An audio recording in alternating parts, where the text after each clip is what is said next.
Yeah, you sound great. You sound amazing. You sound like sensual. Oh, good. You sound sensual right now. Oh, I always do. It's a playback issue. It's like a bit rate issue. I don't know where to change that in Skype. I'm recording it on my end. We're live, by the way, just so you know. Okay. I'll record it on my end. So worst comes to worst, I have a recording on file anyway. Oh yeah, you just sound totally insane right now. I need to fix it, or else I'm gonna go crazy. Okay.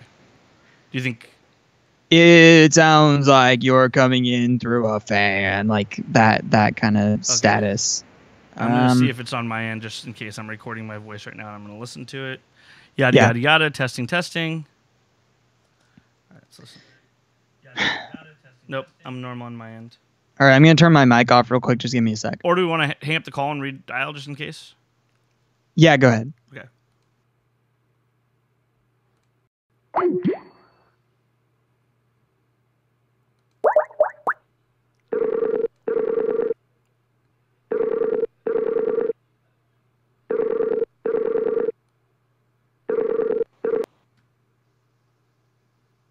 You want to talk real quick? Yep. Checking, testing. Shit, it's still coming in weird, man. I might have to switch over to another board. Okay.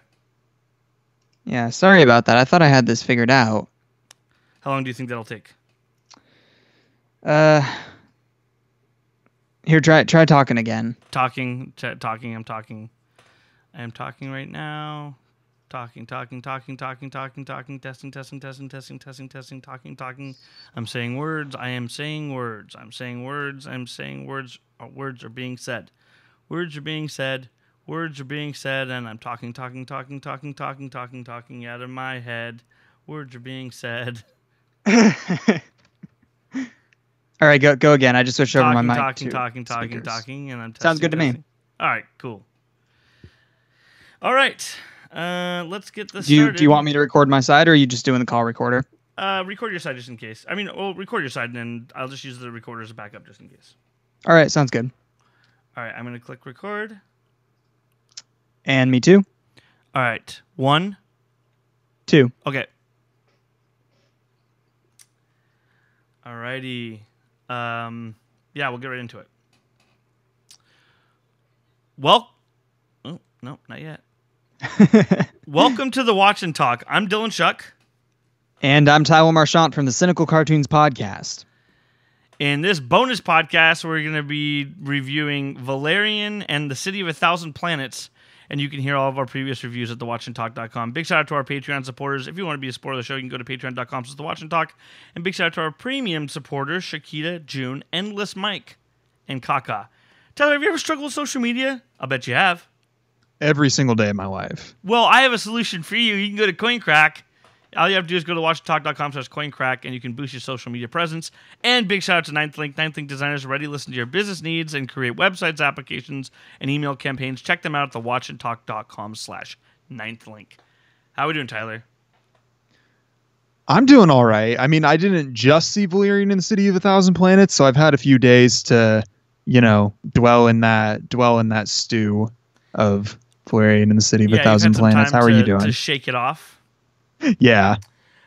Did she cameo in this movie? Is Taylor Swift in this? I feel like you could have referenced a Rihanna song. Yeah. But, well, I wasn't thinking quick enough. Yeah. So it's been a long time since we recorded a podcast either. It's been what, 2 days? Yeah, it's been something like that. You were just on the Dunkirk review. Yeah. So check that out. A much better movie than Valerian in the City of a Thousand Planets, by the way. I was afraid that you were going to take a different stance, so that actually makes me feel a lot better. Hey, to pause and take a timestamp. You sound like right now. You sound like you're talking like this. Oh, I do? Yeah. Okay. It's bizarre. So that would probably be the frame rate issue that I was talking about, or the bit rate issue. I can switch over to my other mic or my other soundboard. Do you think and it's recording normal on your end? I can listen to it real quick. Yeah, if you want me to. Yeah, pause it and listen to it real quick, just in case. Because it's weird. No, it's coming in weird for me too. That's so. I got a few kinks to work out. Okay. Yeah, because it's just odd. Because it's just like I'm talking to you like this right now. At first I thought you were joking around. No, I can. Okay, let's see. Here, I can figure this out on the fly. I'm sorry. It doesn't sound that bad now, actually. No, I'm working on changing the bit rate on the. Should I stop my recording? Yeah, we might just want to start over. It's a good thing you caught over. it so early on in. We don't need to start over. It's just me talking anyway, for the most part. Yeah. Let's see. I can do this. I'm sorry. I just picked this thing up. You know. Don't worry about it, dude. Mixer. I have to be out of here by 7:30, but that gives us 50 clean minutes to talk shit about this fucking movie. Yeah. All right, give me a second. I'm going to switch back over to Cool. my old one.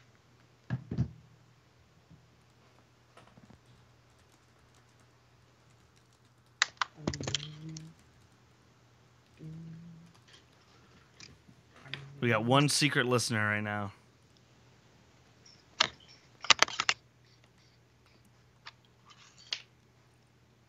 I couldn't hear you if you were talking to me.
Well, we've maintained our secret listener.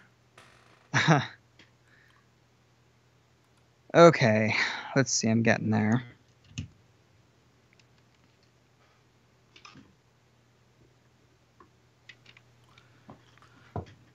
Well, we've maintained our secret listener. All right, I'm going to reboot Audacity real quick. Okay.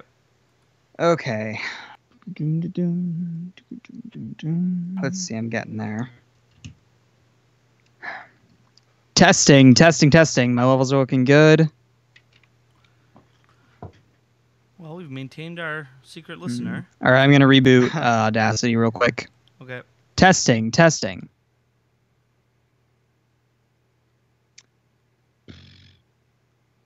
There we go. Okay. So I'm starting my recording again right now. But did you maintain that recording that we had already? No, I listened back to it and it was funky like your side was. All right. Let's go. Starting the recording. Yeah. You ready? Yeah. 1, 2. Okay. Welcome to the Watch and Talk. I'm Dylan Shuck. And I'm Tyler Marchant from the Cynical Cartoons podcast. In this bonus podcast, we're going to be discussing Valerian and the City of 1,000 Planets. And you can hear all of our previous reviews at thewatchandtalk.com. Big shout out to our Patreon supporters. If you want to be a supporter of the show, you can go to patreon.com/thewatchandtalk. And big shout out to our premium supporters, Shakita, June, Endless Mike, and Kaka. Hey, Tyler, have you ever struggled with a social media account? I bet you have. All the time. Well, boy, do I have a solution for you. You have CoinCrack. All you have to do is go to thewatchandtalk.com/CoinCrack, and you can boost your social media presence. And big shout out to Ninth Link. Ninth Link designers are ready to listen to your business needs and create websites, applications, and email campaigns. All right. Tyler, long time no talk. We haven't done a podcast together in, 2 days? I would say it's more like 5 or 6 minutes. I mean, depending on when that last audio crashed just now. Yes, and we're starting over, but it's okay. We only had done pretty much up to here, so I think we'll be okay. The Groundhog Day loop is ending already after only a few minutes. But so you were on our Dunkirk review just a couple episodes ago. Yeah. Highly recommend everybody check that out. We even did a ranking of our Christopher Nolan movies total. So go check that out, thewatchandtalk.com, or obviously, however you're listening to this, go listen to that one. But yeah, we want to discuss a very special movie that came out, a very interesting movie that came out. It's Luc Besson's Valerian and the City of 1,000 Planets. Luc Besson did one of my favorite movies of all time, which is The Professional. But he also did the Fifth Element, which is a good classic film. He hasn't done a ton of disagree amazing strongly. I can't. I've tried so many times to watch The Fifth Element, and I can't get past like the first 15-ish minutes, and it feels like a nostalgia watch. It feels like maybe it's a movie that people really love if they watched it as kids or if they watched it back in the day. No, because they liked it like 2 years after it came out. So for me, it was always from the beginning. But you didn't like it. That's fine. Right. But it's definitely not a nostalgia thing because it's not like Free Willy or something like that. It's like, hey, I watched the movie and I'm like, I like this movie. It's weird, sure, but anyway, neither here nor there. Right. We're here to talk about Valerian and the City of 1,000 Planets. The plot summary is a dark force threatens Alpha, a vast metropolis and home to species of 1,000 planets. Special operatives Valerian and Loreline must race to identify the marauding menace and safeguard not just Alpha, but the future of the universe. Whew. I do have to say, one of the wordiest titles that I've ever heard in any movie ever. Yep. Like, Valerian and City of 1,000 Planets does not roll off the tongue the way that you'd like it to. Yep. And I don't know, is that like the name of the book that this is based off of, or was Luc Besson just like, yeah, that's what I'm going to name this movie? I don't know how it's going to... I mean, I don't know, but either way, let's... I guess I kind of want to start off discussing my basic thoughts. I do have some things I like, and I'll talk about them, but I want to talk about the bad. About the what? There's some things I liked about them, and I'll talk about it, but I want to start off getting some things off my chest. Okay. So, like I said, there are things I liked about the movie, but none of it was ever any human character in this movie at all. Never ever bought Dane DeHaan, who's supposed to be a super badass soldier, as it says. He's supposed to be like a Han Solo smuggler type, like ladies' man. Not buying it. Special operative is what he's called in the plot description. And everybody pretends like he's like super strong and super like sexy, skilled. Yep. Like he's supposed to be played by like, I don't know, somebody 1,000 times Channing suaver Tatum. than from Jupiter Ascending. It actually would make sense at least. But yeah. Oh, and then Dane DeHaan could be the dog man from Jupiter Ascending. That kind of makes sense too. Both would make so much more sense. On his rollerblade things. The love story in this is so cringe-inducing. It's so overt, and I cannot stress enough. If you want to see the lack of chemistry between two people, watch this movie and study it. It is negative chemistry. They are owed chemistry after this movie. It's so just cringe to ever see them interact. All the humor of the movie depends on their chemistry, which is in the negative. So their dialogue is non-stop cringe. Every time they talk, I'm like, ooh, I want to listen to this. And there's one-liners and like comments and like. Well, and it's kind of amazing because 80% of the movie is just them interacting with each other. Like it's so much, and it doesn't work out in any way whatsoever. Do you like either of them as actors? Dane DeHaan or Cara Delevingne? I think is good, but her character is so bogged down by Dane DeHaan, who I've never disliked the way I dislike him now. Really? Okay. Oh, yeah. I've never liked either of them in anything. Yeah, I mean, she was good in Paper Towns. She was decent in that movie. Like, I haven't. I've only seen her in this and Suicide Squad. Yeah, where she was awful. That's a normal movie. Paper Towns, as opposed to these space or superhero movies that she's been doing in these. Anyway, but yeah, he drags her down. Yeah, like the Titanic, and she's a passenger on it. It's also amazing because it's not like it's like this very passive love story where, they are partners and then after a while at the end they like kiss or something because they had secret love. No, he proposes to her about 5 minutes into the movie. Yep, right off the bat. And you're like, is this a joke? Like, have you been dating for this long? Yeah. Or is this like a weird power play? He's like, I've banged thousands of women. Yeah. No, you haven't, Dane DeHaan, but I want you to be the only person on my playlist. She talks about quote unquote playlist, right? Right. By the way, we're going to do a non-spoiler review. This is what we're doing right now. And we'll do a spoiler section at the end in case anybody was unclear about that, which I should have said right off the bat. But anyway, there's something called a playlist. And that's your, everybody you've had sex with it's called your quote unquote playlist. And I don't think this is a set determined thing in this universe. I don't think everybody has a playlist. I just think that he has like a list of encounters that he keeps, like a creep that keeps like a she says scrapbook. She says play his playlist. Play Valerian's playlist. And it's all of a sudden on the wall is just all these pictures of women that shows up. So she tells the ship. So at least the ship is familiar with the terminology playlist. So unless he walks around and is like, hey, spaceship, every chick I banged, that's my playlist. And I think that's what it is. Whose name is Alex. Yeah. No, if that's the case, this makes him even worse of a person. Yeah, he's a terrible person. But it's so awful to see him. I guess he's a good-looking guy. He just still looks like a creepo from Chronicle to me. I do not think that he's a good-looking guy. I think that his voice I'm not a good judge unnerves of good-looking men, I guess. I am. I think that he looks like shit. He looks like an elf man. He doesn't look good. He doesn't look like a good-looking guy to me. He's always played these like freak characters, so that's kind of embedded in me. But I've heard from other people that he's not a bad-looking guy, and he's a movie star. He's not ugly, right? Let's be clear, right? He's not an ugly man. He has like blue eyes, I think, soft eyes. Sure, I'm sure he has features. Anyway, this is a weird conversation. But anyway, but it's just the way that they don't. It's the 100% of this movie is tell, don't show. So they literally tell you how many people he slept with. It doesn't show him ever romancing anybody ever.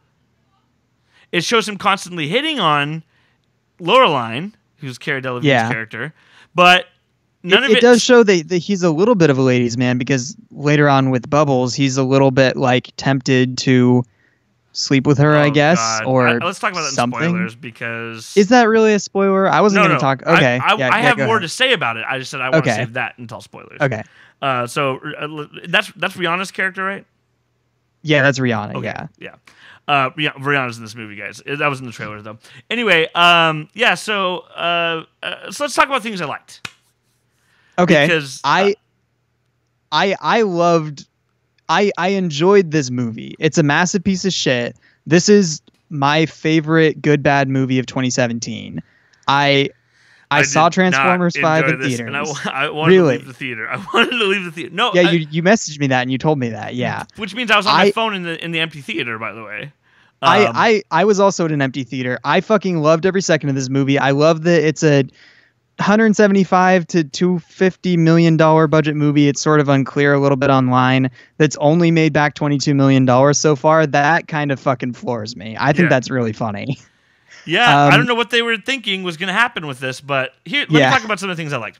So go ahead. Right off the bat, there's this like time passing montage about how we get from the 1970s with space travel until 500 years in the future, and I thought that was cool. Like I was interested. I was like, oh, this is cool. I like this. Yeah, some of the alien designs in that scene especially were very inventive and cool looking. Right. And you see astronaut aging as we go along to show that he's aging. Regardless of the fact it's a David Bowie song, right? It's Space Oddity. Regardless of the fact that 500 years passes and they're still talking the same dialect of English they're speaking now, that's fine. Right. Future movies do that all the time, so that's fine. The world building in here is fun. There's a lot of things happening that you don't know even what it is until it plays out. Like there's this like multi-dimension shopping center where you're there on one planet, but you put on like this VR headset and you're shopping another planet, and when you when you see something you like, it has to be transported back to your dimension. I know this sounds weird, but it basically looks like everybody's in this desert and they all have VR headsets on and they're seeing this whole big massive mall. It was pretty cool. Right. It was interesting. And then he has like this box that he puts on his hand, and you don't know what this box is, and then all of a sudden you see that what the box is it's transporting his hand to the other dimension. So in the other dimension, it's just a floating pistol, but his body's in this like desert-looking dimension. So he's going there, and I guess it's keeping him safe or something like that. I don't know why he just doesn't go over there completely, but that's fine. But it gets stuck. You'd think it would be more fucking reliable. And his hand, he can't get his hand back, and then they're chasing his hand around everywhere. And it's just like, wait, why is this even fucking happening? Because somebody hit it, and it like hit a wall, and now it's malfunctioning. He's like, my hand's stuck, I can't get this off. Right. That's bizarre. Well, and it's you'd think there would be a fail-safe. Right. When you see things like that, when you see a world like this and like Jupiter Ascending, there is a lot of parallels there between the two, I think, where there's like all these. Than Jupiter Ascending, by the way. Oh, way more fun to watch. Yeah. Way more fun. This is what Jupiter Ascending should have been. When you see all these weird inventive things for a while, you're like, oh, that's kind of cool. Like he's like hovering around like in Jupiter Ascending, or like, oh, he's a dog man, whatever. But then when you stop and think about it, this gun that he shoots while he's he can walk through air. Right, it shoots platforms and stuff. But like platforms. That's pretty cool. But when you think about it for like half a second, or when you see it on screen, I'm sure that it sounded good in some novel that somebody wrote back in the 1960s.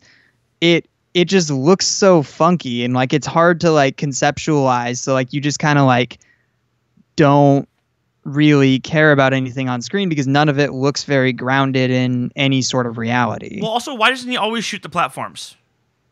I think his gun breaks pretty fast. Okay. I think it breaks during the platform. Everything breaks that he needs.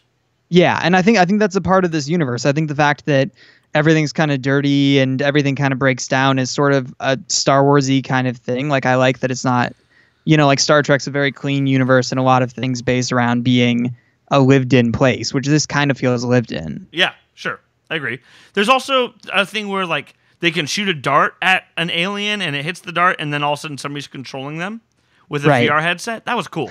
I was interested. I was like, this is interesting. Yeah, it reminded me of Munch's Odyssey on the Xbox. If you ever played that game, it was good. So can't help. Okay. Can't help out with that reference. Did you see that Luc Besson said online that he's already writing the third film in the franchise right now? It won't happen.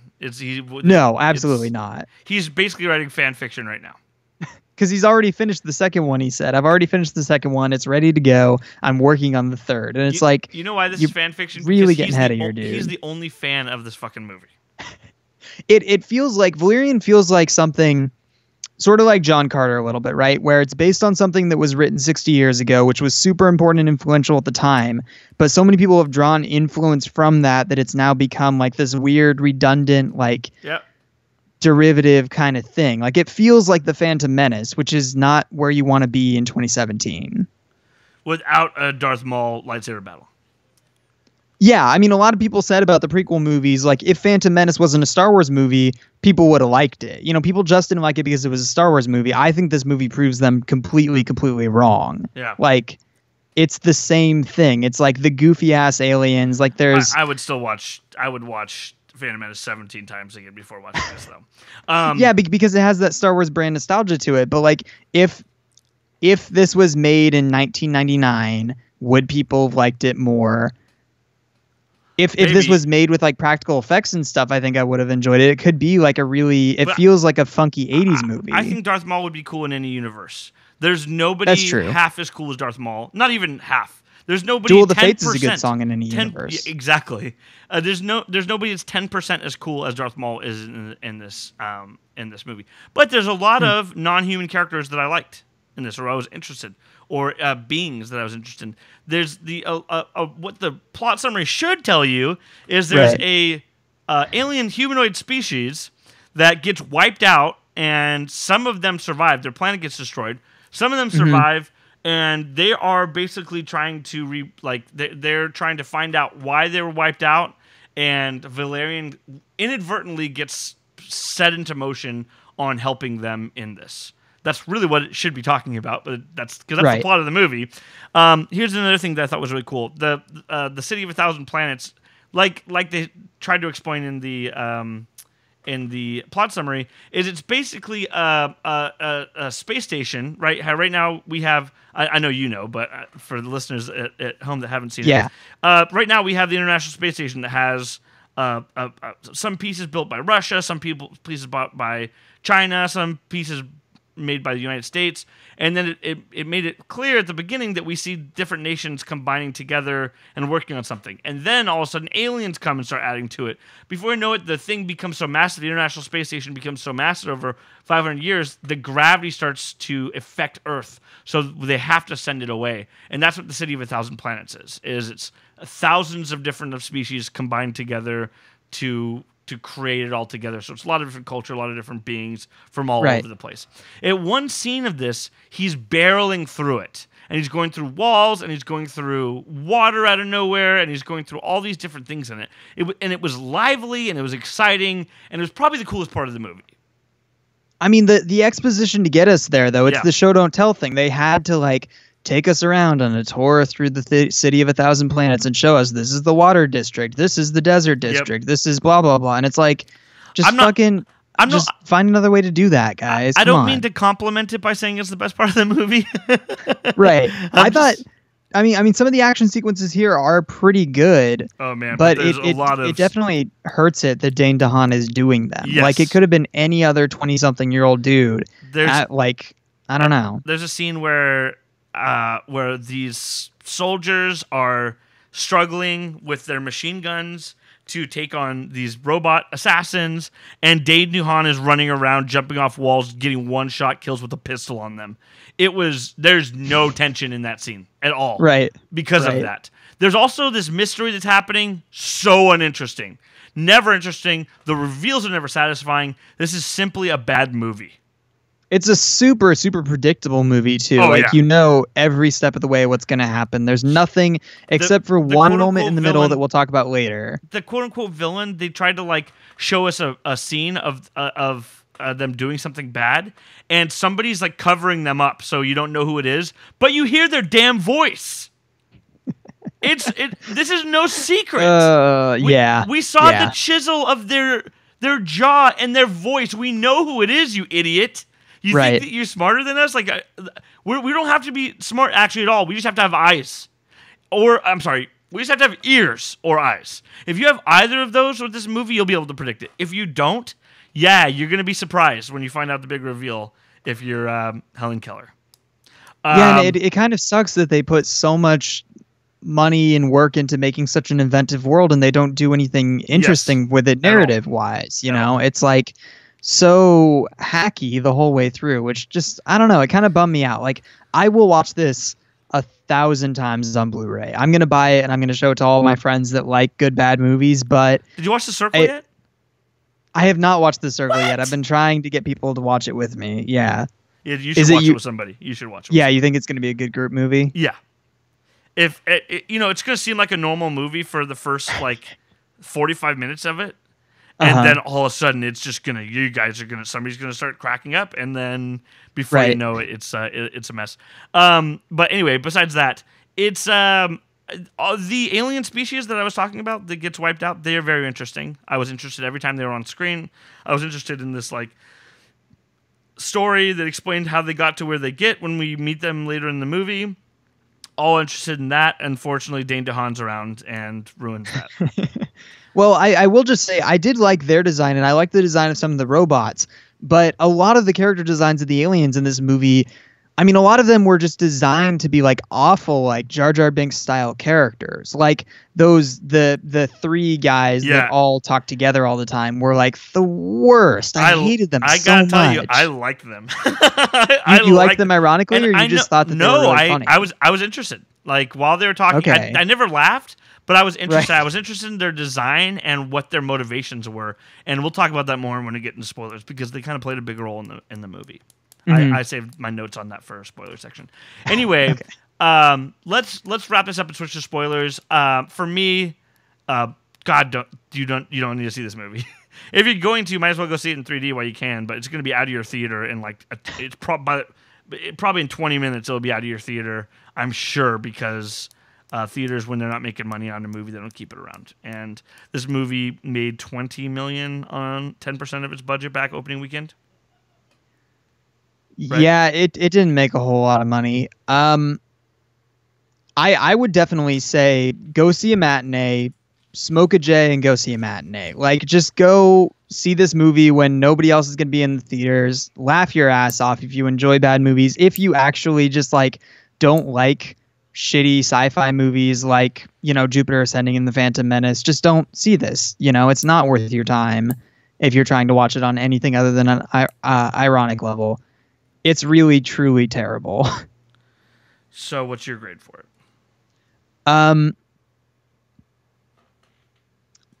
Like an A, man. Like an A as far as enjoying it goes. But I guess. Oh, I'm hearing myself on your side now. Not anymore. Okay.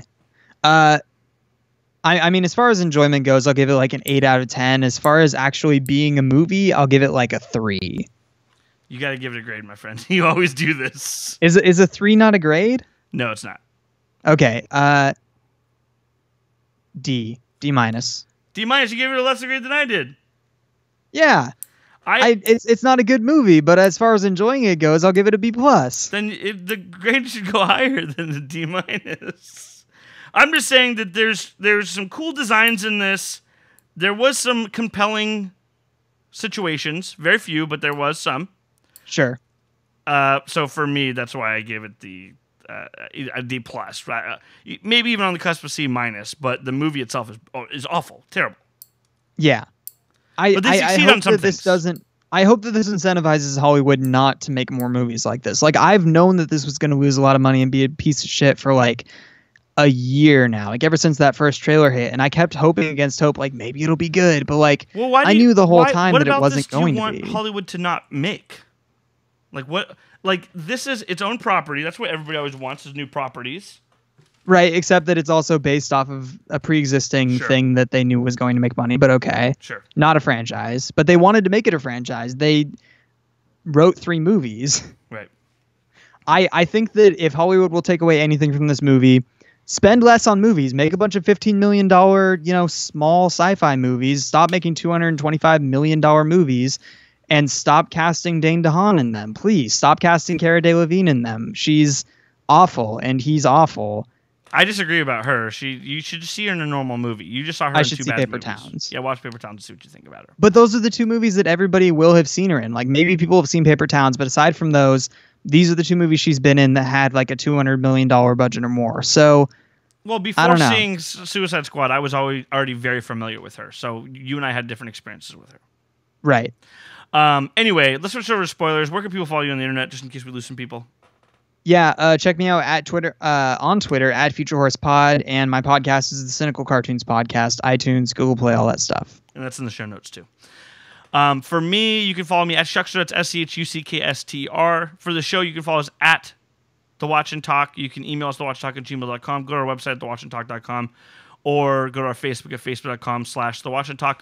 Next week, we're going to be reviewing, or later in this week, in a couple days, we're going to be reviewing Atomic Blonde. So check that out. And without further ado, let's switch to spoilers. All right, the quote-unquote converter, the little alien thing, it poops pearls. It poops anything. You can put like dollar bills in there. And the only thing. Also, why didn't it show it do anything else besides the pearls? It doesn't. You're right. I thought. I mean, that's the plan of the Republic or whatever, right? They were going to just put money in their oil or whatever and get more of it. Yeah, and so I understood the movie told me that it does everything, but we didn't see it. Why didn't it not show anything else? Also, it poops the thing that it eats. A bunch of it. Well, how is that even possible? Also, I mean, what it does is it's a little like hedgehog thing. You put a little thing inside of its hole, and then it spits out 1,000 little things out of its holes. And it's sweet, and the thing is sweet. It seems like a thing that they should be doing in the movie is to tell us that this is somehow not something that they can do indefinitely for 1,000 years. You know, like have a moment where it's like sick because it's been doing it too much or something. But no, it loves it. Every single time they put a little pearl inside this thing, it just like rip roaring ready to go. So like they can't come to any kind of agreement where they just like give the whatever people 1,000 pearls and let them go on their way while the humans use it for something else, like tacos or whatever. There should always be limits on everything because there's probably a bunch of situations where you could think, hey, if they duplicated stuff in Like she had that converter with her the whole time. Why was she haggling with those duck people about diamonds when she could have the fucking thing eat a damn diamond and spit out a shitload of them and give them to her? Right. And why would she even be haggling at all? And if there was a moment in the movie where like Clive Owen is just like, you're going to eat this shit, you're going to like it, you little shit. And he's like shoving like things inside of this little converter, you would feel bad for it. Yes. And it's like crying. But no, there's no moment like that in the whole movie. It's just like not a finite resource, which is a weird thing to fight over. I don't know. Question. What's up with those little badges they put on their neck? What are those? Do you even know? Did it ever explain? I don't think it does. I think that it might be explained in the comics. I don't know. Like it's like a little.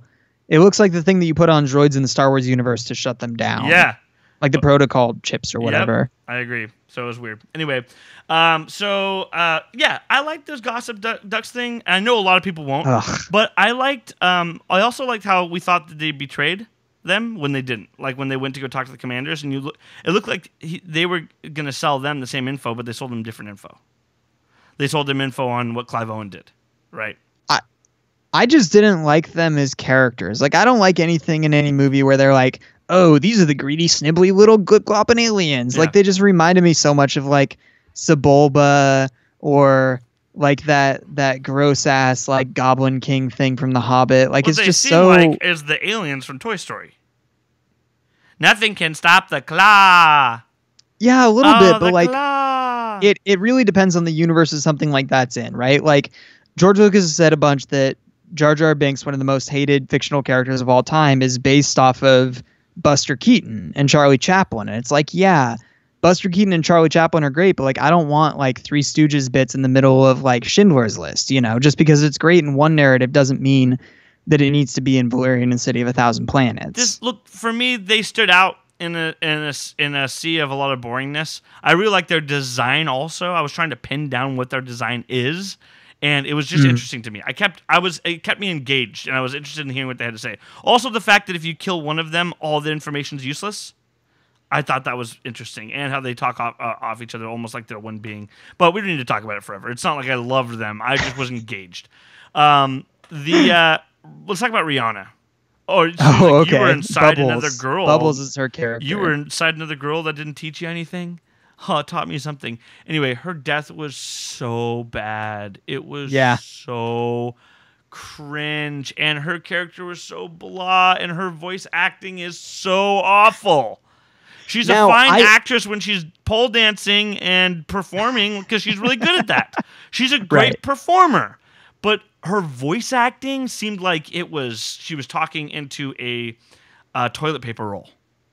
Now, she can be okay in things. I liked her in Bates Motel. She was one of the best parts of the last season of the show before it ended. She was playing the Marion Crane character. But this was one of the first things she's ever been in. So I'm feeling like maybe she recorded Valerian like a year ago before she even did Bates Motel. And it was just like the first thing she'd ever been in. And it was like high school drama class, mode. Like she did fine. She was very melodramatic. But it was also interesting that she would tip Ethan Hawke's in this movie. And he goes to Ethan Hawke and he's like, oh, you need anything? And he's like, you wouldn't be able to help me with what I'm looking for. I'm looking for a glam pod. I got a glam pod. I got one. And he goes in there and this whole room seems to be built for a glam pod. Like that, like it's the only thing he seemingly has is a glam pod. And it was just really awful. Also, Her death is really bizarre though because we don't see her. Yeah. Basically, I mean, you guys have all seen the movie probably if you're listening, but if you haven't, Cara Delevingne is going to be eaten by these weird aliens. Dane DeHaan and Rihanna bust in there to save her, and Rihanna gets stabbed and she dies. She's like a shapeshifter and she likes to act all the time, and so it's weird when she dies. We don't see her get stabbed or hurt or anything, and then she's just suddenly dying, and you're like, is this like an act? Like, is she pretending to die to prove how good of an actress she is to Dane DeHaan? Also, that's what I thought was happening. Also, they land and they're like saying cute little things to each other, saying one-liners to each other, and they're like, "Wait, where's Rihanna? Where's whatever her name?" And then all of a sudden the music starts, bubbles, and then all of a sudden, oh, she was right here, and all of a sudden the music starts getting dramatic, and it was just so poorly done. Also, those fucking troll things. All right. he freezes himself. He kills that one, shoots it in the head, and then he's chasing after her. And then he's like, "Oh, there's too many of them. We don't want to start an international incident." Right?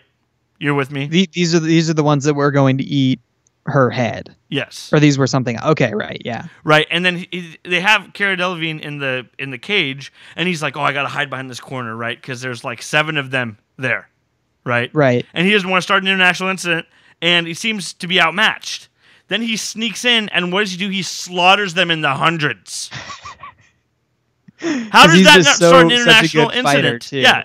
How does that not start an international incident? And if that's the case, why did he just immediately stop them from taking her? Why do we need the side quest? Like this RPG style side quest. I mean, I guess that it could just be a thing of like he was able to take out the king first, and so that, I don't know, cut off the head of the beast and allowed them to. That seemed mean-spirited to slaughter all of them like that. Like we didn't. Also, there was that one that was the dress-up troll was funny. I thought that was funny. That was making me smile. I thought that whole sequence was kind of funny in like a I can't believe this is happening kind of way. Like Cara Delevingne wearing that big dumb hat, and then he like spritzes the lemon on her head. He's about to like chop down on her head. I'm like, this is fucking insane. Like how I've never seen this kind of thing happen in a movie before. This is just ridiculous. Yes. Let's talk about some of the lines from the movie. Okay, I don't have any of them written down. I just remember the. I have some written down. Okay. A soldier will always choose death over humiliation. From Clive Owen. Very good. What the fuck? Is that the soldier's code? Well, I also love how humiliation in his eyes is admitting that he committed genocide and saving the people who he committed genocide against. Yeah. His character was so bad. Also, by the way, Clive Owen has no problem being awful in a movie. Then they're like, "Oh, so will you marry me?" At the very end, and he's like, "For better or for worse, in sickness and in health." And he's like, "For worse, is that negotiable?" Wait, what? What does that even mean? And then she's like, she goes to kiss him, and he's like, "No, I want only your name on my playlist." Luc Besson thought that was good. Did he write this? Do you think? He accepted it. Okay, he might have written it as well. I mean, he said that he's finished the 3rd script, so presumably the damn thing pulled up. Yeah, me too. Written by Pierre Christin, John Claude. But he wrote the comic series. Oh, okay. Screenplay written by Luc Besson. Yeah, so this is all 100% him. So he thought it was good, and he recorded that. Well, but he also thought that Lucy was just like 100% good to go. So, I mean, we knew what this was going into it. Like, there's no preconceived notion that this movie was going to be good. And if it was, I'd be happily surprised. But, like, I think people knew what they were getting into when they saw a Luc Besson movie in 2017. Was that John Goodman, the voice of the assassin? I believe it was. The guy with the 2-headed gun. I'm looking everywhere on... Oh, yeah, it was him. Yes, it was him. Okay. Because I was sure that was him. Okay, another thing. The fucking jellyfish. They didn't even explain what she was going for. She gets a jellyfish. She went over her time. Right. And the duck said... Wow, 1 minute and 10 seconds. No one's ever done that before. And I was expecting her to be like, wait, where am I right now? And hurt in some way, impeded in her journey. Not at all. No, not at all. Nothing, did nothing. She went 10 seconds over, and it didn't do anything to her. See, and that maybe they should have explained that at some point in the movie, you know, like in Guardians of the Galaxy, when Star-Lord is able to hold the thing for longer than anybody else, they say later on, like, hey, you're not 100% human. You must be an alien of some kind. But there's no, like, she's the chosen one. She's an alien. She had a thing in her pocket that disrupted the jellyfish's charge. Like, there's nothing like that. She's just really good at having a jellyfish on her head and not going crazy, I guess. Imagine just hearing that line. She's really good about having a jellyfish on her head and not going crazy. But, yeah, I still... there was no tension again in him going around and giving one-hit kills to the robots when other people are blasting them with machine guns and they're ricocheting off it. It was so dumb. Right. Dude, I will never like I'll never be able to deal with Dane DeHaan again. Unfortunately, this was the straw. I didn't love A Cure for Wellness, but he was fine for that role. You know what? I cannot I'm the imagine opposite. anybody thinking he was good for this role. No, it's insane. I liked Cure for Wellness quite a bit. I did not like him in the movie. I feel like every single thing that I've seen him in, some of them I even liked. Like I liked Amazing Spider-Man. Yeah, I like Chronicle. I don't like him in it. I liked Amazing Spider-Man 2. Ironically, I didn't like him in it. I enjoyed this. I didn't like him in it. Like he's just like so, like the way that he talks just irks me and like to my core. I just can't stand it, man. He is not signed to any other roles at all. Really? Yep. There's nothing he's signed to after this. Wow. According to IMDb, he's not working on anything else right now. Maybe he's writing or something. It's so weird. He has no writing credits or anything, so we'll see. Anyway, But yeah, I just thought that was interesting to point out. All right. Well, anything else you want to add, or are we ready to wrap it up? A+ movie, but also D- movie. I think didn't laugh at all. I smiled at the the dress up troll. Yeah. That made me smile. But other than that, man, once the Rihanna death scene happened, that's when I wanted to leave. I mean, I will say they're really dead. They're being dead serious right now about this scene, and it was unacceptable to me. I was like smiling head in hands almost the entire movie. I was trying not to laugh because it was empty at the beginning, and then one person came in with me, and I was like, I wish that I could be on my phone right now. I wish that I could be laughing at how terrible this is, but I just have to like kind of compose myself because I don't want to be the weirdo that ruined the movie for like the one person this trying to enjoy 50-year-old person that came to a 12 o'clock matinee, you know? Yeah, I agree. So, yeah, this movie fucking sucked. I think we had the same experience with it, but for some reason you enjoyed that experience. But you also like bad movies, and I hate bad movies. Right. So I'm down, man. Man, you'll love The Circle. I can't wait to hear it. I cannot wait to hear what you have to say. You better watch this weekend and tell me about it. Hey, also, I'd like to issue an official apology for making you watch this movie. I feel like you wouldn't have reviewed it if I hadn't thrown the idea out there. I definitely wouldn't have. Sorry. I definitely wouldn't have, but it's fine. Yeah. Any movie that I got put behind me like this, it's good for me. Now, otherwise, I'd wonder, right? And right. I saw it in 3D in the theater, so it's you pushed me to go see a movie that I otherwise wouldn't see. So do not worry about that. This wasn't the worst film experience that I've had. Like I would watch this again over Transformers. Yeah, this is definitely better than Transformers 5, better than Despicable Me 3. I'd watch this over any of the Transformers movies. Did you see Emoji Movie yet? Is that out yet? I haven't seen it yet. No. Is it out yet? It's supposed to come out tonight, but we don't get it here tonight. We're getting something else instead. All right, partner. All right, well, why don't you tell people where they can follow you on the internet again? Yeah, you guys can find me at Future Horse Pod on Twitter or the Cynical Cartoons podcast. I also host a show called Tainami, which is an anime podcast, and I hate anime, and we watch anime every week, and it's terrible. So that's you know what to expect from that. For me, you can follow me at Schuckster. That's SCHUCKSTER. All of our handles and websites are all in the show notes. For the show, you can follow us at The Watch and Talk. Email us at thewatchandtalk@gmail.com. Go to our website at thewatchandtalk.com or our Facebook at facebook.com/The Watch and Talk. And that's it. I'm Dylan Schuck. I'm Tyler Marchant. And we'll see you next week.